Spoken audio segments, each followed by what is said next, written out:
Hello friends, welcome to my channel Creating Essence. I am Megan. Thank you so much for stopping by.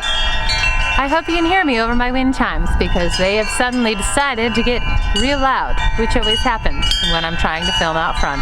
So many of my followers know last summer I did a lot of research and a lot of trial and error and learned how to do sourdough breads, bagels, all sorts of things, and I shared a lot of those recipes here on the channel.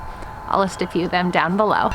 Unfortunately, when I was so sick in December and January, my sourdough starter was just kind of forgotten in a jar on the counter because my husband just didn't know that feeding it every day was something that I did. So sadly, Sharon the purple monkey died. I'm finally starting to get a handle on things around the house.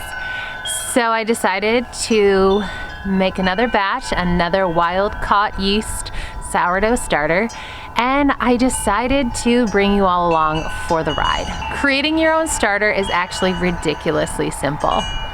I have heard so many things. You have to have it in the right environment, expose it to various tree spores, put your fermenting starter under specific types of trees to collect the spores, to gather the right kinds of yeast, and a whole host of things that frankly didn't make sense to me. Realistically, wild-caught yeast is when you create your own starter by creating a semi-controlled environment where your water and flour can ferment together, create the environment that will build up slowly over a few days and leaven loaves of bread. There's no need for tree spores or anything of the nature. There's no need for putting it in some kind of outdoor specialty environment.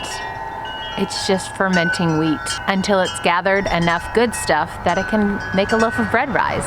And that's what I'm going to show you how I did right now.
Now, to get my starter ready to make its first loaf of bread, that only took 5 days.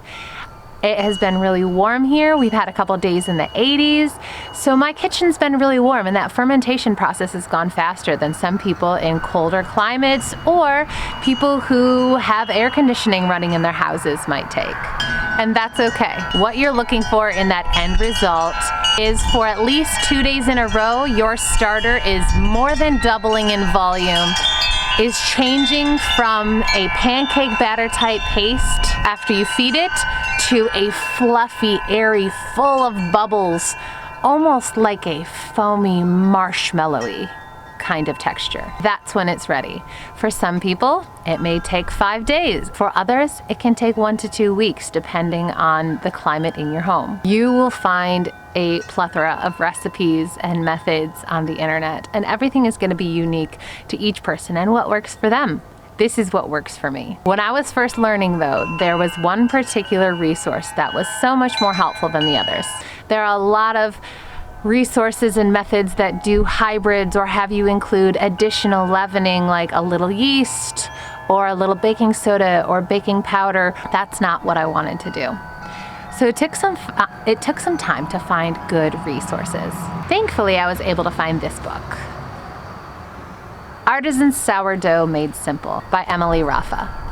Now she starts at the very basics, from every single supply and ingredient you'll need to create your own starter, and walks you through every single day, what it should look like, the texture, the smells, troubleshooting anytime you think there might be a problem. She is ridiculously thorough, and I really appreciate that approach that she takes. She also has a ton of recipes for everything from basic breads to pastries, crackers, all sorts of things in this book. So not only is this an excellent resource for getting started and learning about sourdough, but also using your sourdough starter after you've made it. I just found this on Amazon. It's nothing special and it's not expensive. I've only been doing sourdough for a little less than a year, so if you have any questions, go ahead and ask, and if I don't know, I will direct you to some true sourdough artisans. But I thank you all so much for hanging out with me today, coming along on this little process with me. I hope it was helpful. I hope you share it if you think anyone else might find it useful. And I hope that you give our video a thumbs up if you liked it, and subscribe if you'd like to hang out with us for more. We'll see you again soon.